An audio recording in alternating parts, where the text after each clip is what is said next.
ನಮಸ್ಕಾರ. ಬನ್ನಿ ಮಾರ್ಚ್ 25ರ ಪ್ರಮುಖ ವಿದ್ಯಮಾನಗಳನ್ನ ಒಮ್ಮೆ ನೋಡೋಣ.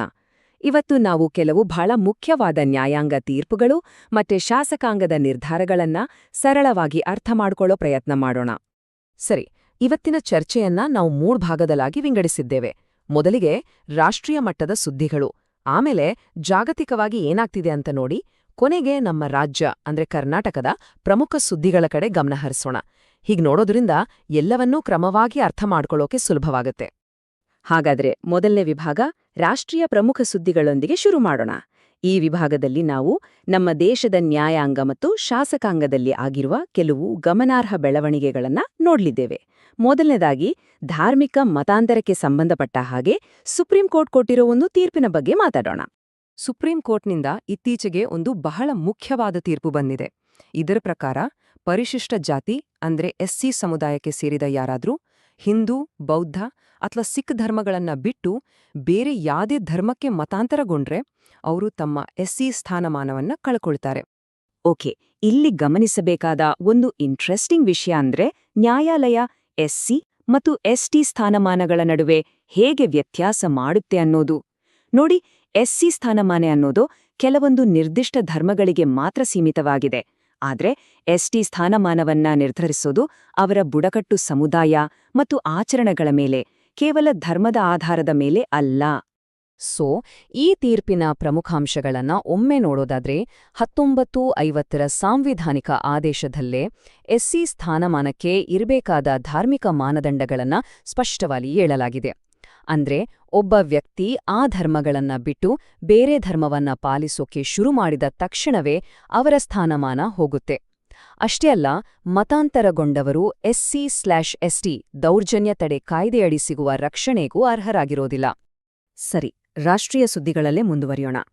ಈಗ ನಾವು ನಾರಿ ಶಕ್ತಿ ವಂದನ್ ಅಧಿನಿಯಂ ಅಂತ ಹೆಸರುವಾಸಿಯಾಗಿರುವ ಒಂದು ಐತಿಹಾಸಿಕ ಮಹಿಳಾ ಮೀಸಲಾತಿ ಮಸೂದೆಯ ಬಗ್ಗೆ ನೋಡೋಣ.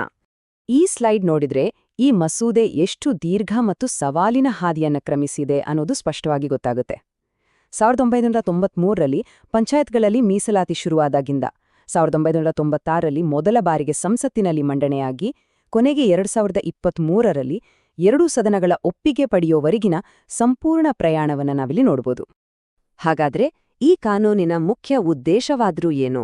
ಸಿಂಪಲ್, ಲೋಕಸಭೆ ಮತ್ತು ರಾಜ್ಯಗಳ ವಿಧಾನಸಭೆಗಳಲ್ಲಿ ಮಹಿಳೆಯರಿಗೆ 33% ಅಂದ್ರೆ 1/3 ಸೀಟ್ಗಳನ್ನ ರಿಸರ್ವ್ ಮಾಡೋದು. ಈ ಮಸೂದೆ ಪಾಸಾದ ನಂತರ ವಿರೋಧ ಪಕ್ಷಗಳು ಒಂದು ಪ್ರಮುಖ ಬೇಡಿಕೆಯನ್ನ ಸರ್ಕಾರದ ಮುಂದಿಟ್ಟಿವೆ. ಅದೇನಂದ್ರೆ, ಮುಂದಿನ ಜನಗಣತಿ ಮತ್ತು ಕ್ಷೇತ್ರ ಮರುವಿಂಗಡಣೆ ಪ್ರಕ್ರಿಯೆಗಾಗಿ ಕಾಯೋದು ಬೇಡ, ಈ ಕಾನೂನನ್ನ ತಕ್ಷಣವೇ ಜಾರಿಗೆ ತನ್ನಿ ಅಂತ ಕೇಂದ್ರ ಸರ್ಕಾರವನ್ನ ಒತ್ತಾಯಿಸಿವೆ. ಇಲ್ಲಿಯವರೆಗೆ ರಾಷ್ಟ್ರೀಯ ವಿಷಯಗಳ ಬಗ್ಗೆ ಮಾತಾಡಿದ್ವಿ. ಈಗ ನಮ್ಮ ಗಮನವನ್ನ ಅಂತಾರಾಷ್ಟ್ರೀಯ ವಿದ್ಯಮಾನಗಳತ್ತ ಹರಿಸೋಣ.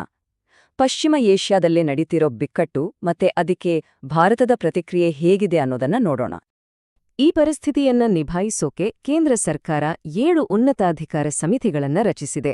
ಇವುಗಳ ಉದ್ದೇಶಗಳು ತುಂಬಾನೇ ಸ್ಪಷ್ಟವಾಗಿವೆ. ಮೊದಲನೇದಾಗಿ ಜಿಯೋಪಾಲಿಟಿಕಲ್ ಮತ್ತು ಆರ್ಥಿಕ ಸವಾಲುಗಳನ್ನ ಮ್ಯಾನೇಜ್ ಮಾಡೋದು, ಜೊತೆಗೆ ಪೆಟ್ರೋಲ್ ಡೀಸೆಲ್ ಪೂರೈಕೆಯಲ್ಲಿ ಯಾವುದೇ ತೊಂದರೆ ಆಗದಂತೆ ನೋಡ್ಕೊಳ್ಳೋದು ಮತ್ತು ಹಣದುಬ್ಬರವನ್ನ ನಿಯಂತ್ರಣದಲ್ಲಿಡೋದು. ಈ ಬಿಕ್ಕಟ್ಟಿನ ಮಾನವೀಯ ಆಯಾಮವನ್ನ ನೋಡೋದಾದ್ರೆ ಆ ಪ್ರದೇಶದಲ್ಲಿ ಸುಮಾರು 1 ಕೋಟಿಯಷ್ಟು ಭಾರತೀಯರಿದ್ರು. ಈ ಸಂಘರ್ಷ ಶುರುವಾದ ಮೇಲೆ ಅವರಲ್ಲಿ 3.75 ಲಕ್ಷ ಜನರು ಈಗಾಗ್ಲೇ ಭಾರತಕ್ಕೆ ವಾಪಸ್ ಬಂದಿದ್ದಾರೆ. ಸರಿ, ಈಗ ನಮ್ಮ ಕೊನೆಯ ವಿಭಾಗಕ್ಕೆ ಬರೋಣ. ನಮ್ಮ ರಾಜ್ಯ ಅಂದ್ರೆ ಕರ್ನಾಟಕದ ಪ್ರಮುಖ ಸುದ್ದಿಗಳು ಏನಿವೆ ಅಂತ ನೋಡೋಣ. ಮೊದಲಿಗೆ ಕೆಪಿಎಸ್ಸಿ ನೇಮಕಾತಿಗೆ ಸಂಬಂಧಪಟ್ಟ ಹಾಗೆ ಸುಪ್ರೀಂ ಕೋರ್ಟ್ನಿಂದ ಬಂದಿರೋ ಒಂದು ಮಹತ್ವದ ತೀರ್ಪಿನ ಬಗ್ಗೆ ಮಾತಾಡೋಣ. ಈ ತೀರ್ಪು ಆಯ್ಕೆಯಾದ ಅಭ್ಯರ್ಥಿಗಳಿಗೆ ತುಂಬಾನೇ ಕಟ್ಟುನಿಟ್ಟಿನಾದ ಒಂದು ಪೂರ್ವ ನಿರ್ದೇಶನವನ್ನೇ ಸೃಷ್ಟಿ ಮಾಡಿದೆ. ನ್ಯಾಯಾಲಯ ಏನು ಹೇಳಿದೆ ಅಂದ್ರೆ, ನೇಮಕಾತಿ ಹಕ್ಕು ಅನ್ನೋದು ಅಂತಿಮ ಅಲ್ಲ, ಅದು ಕಾನೂನುಬದ್ಧ ನಿಯಮಗಳಿಗೆ ಒಳಪಟ್ಟಿರುತ್ತೆ. ಅಂದ್ರೆ ಆಯ್ಕೆಯಾದ ಅಭ್ಯರ್ಥಿ ಕೊಟ್ಟಿರೋ ಟೈಮ್ ಒಳಗೆ ಡ್ಯೂಟಿಗೆ ಜಾಯ್ನ್ ಆಗಿಲ್ಲ ಅಂದ್ರೆ ಆ ಪೋಸ್ಟ್ ವೇಕೆಂಟ್ ಆಗುತ್ತೆ. ಅದನ್ನ ಹೊಸ ಖಾಲಿ ಹುದ್ದೆ ಅಂತ ಪರಿಗಣಿಸಿ ಮುಂದಿನ ನೇಮಕಾತಿಗೆ ಸೇರಿಸಲಾಗುತ್ತೆ. ಇಲ್ಲಿ ವೈಟಿಂಗ್ ಲಿಸ್ಟ್ ಅನ್ನೋ ವ್ಯವಸ್ಥೆ ಇಲ್ಲ ಅಂತಾನೂ ಕೋರ್ಟ್ ಸ್ಪಷ್ಟಪಡಿಸಿದೆ. ನಮ್ಮ ರಾಜ್ಯದ ಇನ್ನೊಂದು ಪ್ರಮುಖ ವಿಷಯ, ಇತ್ತೀಚೆಗೆ ವಿಧಾನಸಭೆಯಲ್ಲಿ ಜಲ ಜೀವನ್ ಮಿಷನ್ ಬಗ್ಗೆ ಸಿಎಜಿ ರಿಪೋರ್ಟ್ ಮಂಡನೆಯಾಗಿದೆ. ಇದು ಕೆಲವು ಗಂಭೀರ ಲೋಪದೋಷಗಳನ್ನ ಬೆಳಕಿಗೆ ತಂದಿದೆ.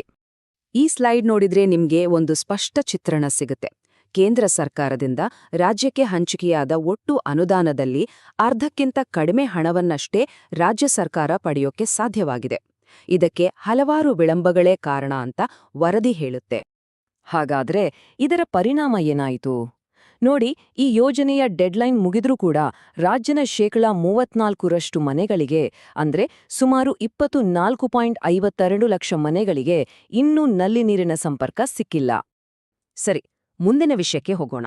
ನಮ್ಮ ರಾಜ್ಯದಲ್ಲಿ ಮರ್ಯಾದೆಗೇಡು ಹತ್ಯೆಗಳನ್ನ ತಡೆಯೋಕೆ ಒಂದು ಪ್ರಗತಿಪರ ಹೆಜ್ಜೆಯನ್ನ ಇಡ್ಲಾಗಿದೆ. ಅದೇ ಇವ ನಮ್ಮವ ಮಸೂದೆ. ಈ ಮಸೂದೆಯ ಮುಖ್ಯ ಉದ್ದೇಶವೇನು? ಅಮಾನವೀಯ ಕೃತ್ಯಗಳ ವಿರುದ್ಧ ಕಾನೂನಿನ ರಕ್ಷಣೆ ಕೊಡೋದು ಮತ್ತು ವೈಯಕ್ತಿಕ ಆಯ್ಕೆಯ ಸ್ವಾತಂತ್ರ್ಯವನ್ನ ಕಾಪಾಡೋದು.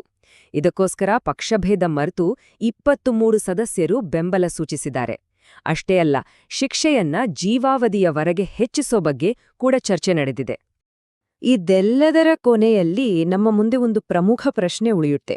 ವಿಶೇಷವಾಗಿ ಮಹಿಳಾ ಮೀಸಲಾತಿ ಮಸೂದೆಯಂಥ ಕಾನೂನುಗಳನ್ನು ನೋಡಿದಾಗ ನಿಜವಾದ ಅರ್ಥಪೂರ್ಣ ಬದಲಾವಣೆ ತರಬೇಕು ಅಂದ್ರೆ ಶಾಸನಬದ್ಧವಾಗಿ ಸಿಕ್ಕಿರೋ ಹಕ್ಕು ಮತ್ತೆ ಅದನ್ನು ಜಾರಿಗೆ ತರಬೇಕಾದ ರಾಜಕೀಯ ಇಚ್ಛಾಶಕ್ತಿ, ಇವೆರಡೂ ಯಾವಾಗ ಸಂಪೂರ್ಣವಾಗಿ ಒಂದಾಗ್ತವೆ?